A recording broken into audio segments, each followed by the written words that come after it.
आज की वीडियो में हम रिपेयर करने वाले हैं लुमिनस कंपनी की इन्वर्टर जो कि इको वाट प्लस 650 मॉडल है।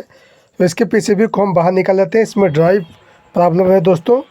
किस प्रकार से हमने रिपेयर किया, क्या क्या समस्या हुआ, आइए इस वीडियो में हम जान लेते हैं।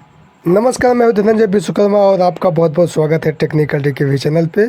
पीसीबी में जो मॉसफेट लगा हुआ है वो फटा हुआ है और ये जो पीसीबी है ये टोटल दोस्तों एसएमडी पीसीबी है। इसके बैक साइड में आप यहाँ पे देख सकते हैं कुछ एसएमडी कंपोनेंट भी इसके ख़राब हुए हैं। तो आइए रिपेयर कर लेते हैं।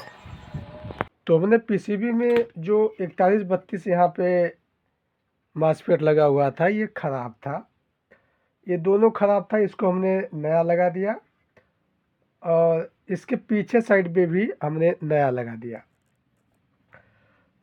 अब देखिए यहाँ पे जो 15 ओम का रजिस्टेंस होता है इसके पहले वाले पिन पे गेट पे जहाँ पे सप्लाई 5 वोल्ट के आसपास बनती है, तो यहाँ पे दोस्तों इसका हमने रजिस्टेंस को भी लगा दिया और यहाँ पे T2 एक एसएमडी ट्रांजिस्टर है इसको भी हमने बदल दिया।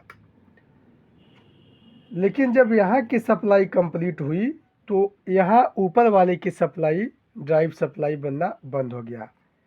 अब इसका ड्राइव सप्लाई का प्रॉब्लम हो गया इसमें।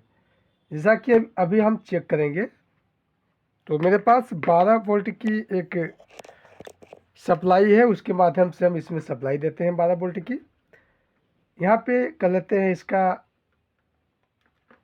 बैटरी का माइनस का और इस वाले हीटसिंक पे प्लस कर देते हैं और यहाँ स्विच को दबाते हैं। देखिए बीप आने के बाद ये इन्वर्टर ऑफ हो गया। इसको ऑन करने के लिए यहाँ पे एक स्विच दिया हुआ है, इसके स्विच वाले पे हम यहाँ पे ये दोनों पे एक बार शॉर्टिंग कराएंगे। अब ये इन्वर्टर ऑन हो गया। अब इसका ड्राइव सप्लाई को हम मापेंगे। चलिए यहाँ पे सप्लाई आ रहा है लमसम 13 वोल्ट के आसपास, 13 वोल्ट के आसपास। इस पर सप्लाई 112 मिली वोल्ट बन रहा है, दूसरे वाले पर भी 112 मिली वोल्ट सप्लाई बन रहा है। माइनस वाले पे देखें नेगेटिव साइड के तो यहाँ पे 5 वोल्ट और दूसरे वाले पर भी 5 वोल्ट।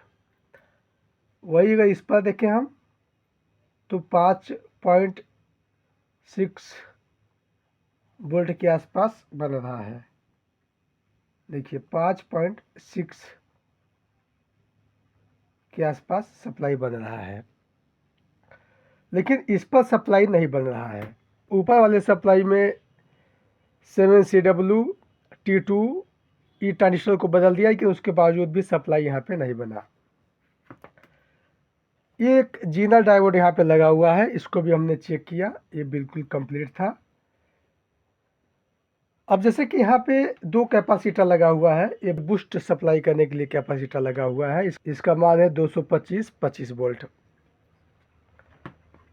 तो यहाँ पे अगर हम देखेंगे तो इसके और यहाँ पे 7 वोल्ट के आसपास सप्लाई बन रहा है और इसके ऊपर वाले पॉजिटिव वाले पे कंडेंसर के 20 वोल्ट के आसपास सप्लाई बन रहा है। अगर हम दूसरे वाले साइड पे देखें तो यहाँ पे 13 वोल्ट के आसपास बन रहा है और इसके ऊपर कोई सप्लाई नहीं बन रहा है, यानी कि सप्लाई यहाँ से बूस्ट नहीं हो पा रहा है। देखिए यहाँ पे जो वायर को हम लगाए थे यहाँ पे अच्छे से हम तार का जम्फर मार दिए हैं क्योंकि यहाँ का प्रिंट टूट गया था। देखिए यहाँ पे चारों चैनलों के लिए अलग अलग पिन से गेट सप्लाई निकलती है। ये है इसका माइक्रो कंट्रोलर। पिन नंबर 5 से नेगेटिव चैनल के लिए सप्लाई निकलती है और पिन नंबर 7 से पॉजिटिव साइड के लिए गेट सप्लाई निकलती है। वही पिन नंबर 15 से माइनस की ओर सप्लाई निकलती है और वही पिन नंबर 17 से पॉजिटिव के लिए सप्लाई निकलती है। जैसा कि अभी हम एक बार मापेंगे। ऑन कर लेते हैं एक बार फिर से।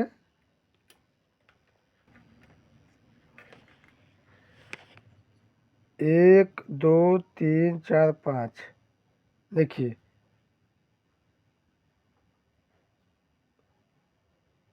2 वोल्ट के आसपास इसका गेट सप्लाई निकला है। और 6 7, देखिए 2.419 के आसपास सप्लाई निकल रहा है। वही अगर हम 15 पे 17 पे देखें तो यहाँ से 11 12 13 14 15, देखिए ओके है। 16 1 17 ओके है। तो हमने यहाँ पे कैपेसिटर पे देखा, यहाँ पे इस साइड में बिल्कुल कंप्लीट था, इस साइड में भी प्रॉब्लम था। इस चैनल के लिए दोस्तों यहाँ पे जो R78 का रजिस्टेंस है, यहाँ पे देखेंगे का ड्राइव सप्लाई निकल रहा है। इसके आगे सप्लाई जाता है स्टार्टर पे 6 वोल्ट, लेकिन यहाँ पे एक जो रजिस्टेंस लगाया गया है,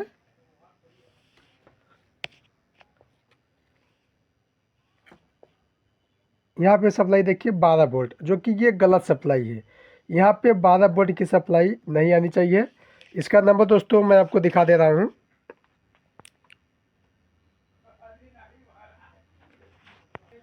इसका नंबर है 4701, जो कि हमने इसको ओपन करके भी चेक किया था।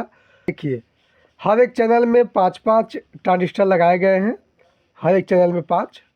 और जब ड्राइव सप्लाई नहीं मिलता है तो हम इन्हीं पाँचों को चेक करते हैं। हमने इन दोनों चैनलों को चेक किया तो यहाँ पर T2 का एक ट्रांजिस्टर था जो कि बंद हो चुका था, इसको हमने बदल दिया।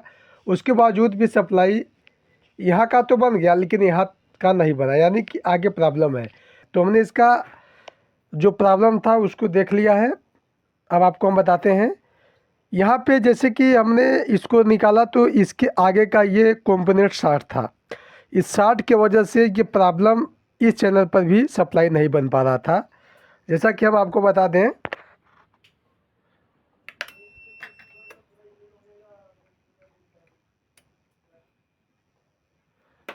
यहाँ पर जो जीनर लगा हुआ है, इस जीनर के प्रॉब्लम से ये समस्या हो रही थी। इसका नंबर है A5। दोस्तों यहाँ पे जब से सप्लाई नहीं बनेगी 6 वोल्ट, तब तक यहाँ पे इसका ड्राइव सप्लाई क्लियर नहीं होगा। जिस प्रकार से यहाँ पे 6 वोल्ट देखने को मिल रहा है, यहाँ पे अगर देखें तो सप्लाई नहीं मिल पा रहा है। तो इस जीनर से होते हुए यहाँ पे एक जो रजिस्टेंस है, रजिस्टेंस भी ओके है, डायोड भी ओके है, ये भी रजिस्टेंस एकदम ओके है, लेकिन उसके बावजूद भी प्रॉब्लम हो रहा था। तो हमने यहाँ पे जब इसका जीनर को देखा तो जीनर सप्लाई नहीं दे पा रहा था आगे, इसीलिए यहाँ पे वो प्रॉब्लम था। अब देखिए ये जो 4148 यहाँ पे D19 पे लगा हुआ था जीनर डायोड, ये इसकी वैल्यू कम हो गई थी, तो इसकी वैल्यू कम हो गई थी तो हमने उसको चेंज कर दिया। अब ये कंप्लीट हो चुका है। देखिए यहाँ पे सप्लाई सही बन रहा है 15 वोल्ट के आसपास।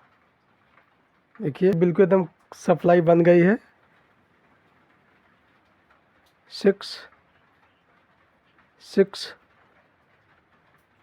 6 6 वोल्ट। और यहाँ पे जो वोल्ट बूस्ट नहीं हो पा रहा था दोस्तों, यहाँ पे हम देखेंगे,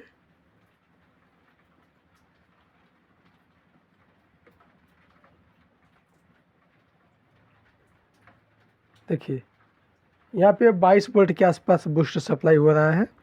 और इसके बीच में जहाँ पे 6 वोल्ट नहीं मिल पा रहा था, वहाँ पे सप्लाई 8 वोल्ट के आसपास मिल रही है। देखिए दोनों साइड में। दोस्तों यहाँ पे हमने इसको टेस्टिंग के लिए एक छोटा सा 1 एम्पियर का ट्रांसफार्मर लगाया है। ये 1 एम्पियर का ट्रांसफार्मर इससे ब्रिज बना करके लगाया है, लेकिन ये सही तरीका नहीं है। अगर बैटरी से चेक हो तो बहुत ही प्रॉपर तरीके से इसमें वैल्यू इसका शो होता है। दोस्तों इस जीनर डायोड की वजह से यहाँ की सप्लाई नहीं बन पा रही थी। यहाँ पे हमने T2 7CW इसका भी और इसका भी चेंज कर दिया, लेकिन इसकी सप्लाई नहीं बन पा रहा था। इसको चेंज कर देने पे ये सप्लाई बन गई। दोस्तों हर एक चैनल पे 5 5 ट्रांजिस्टर लगे हुए हैं, तो इसको ज़रूर चेक करें, तभी ये कन्फर्म पता हो पाएगा। तो आज के लिए बस यही तक। अगले वीडियो में हम फिर मिलेंगे एक नए वीडियो के साथ। तब तक के जय हिंद, वंदे मातरम दोस्तों।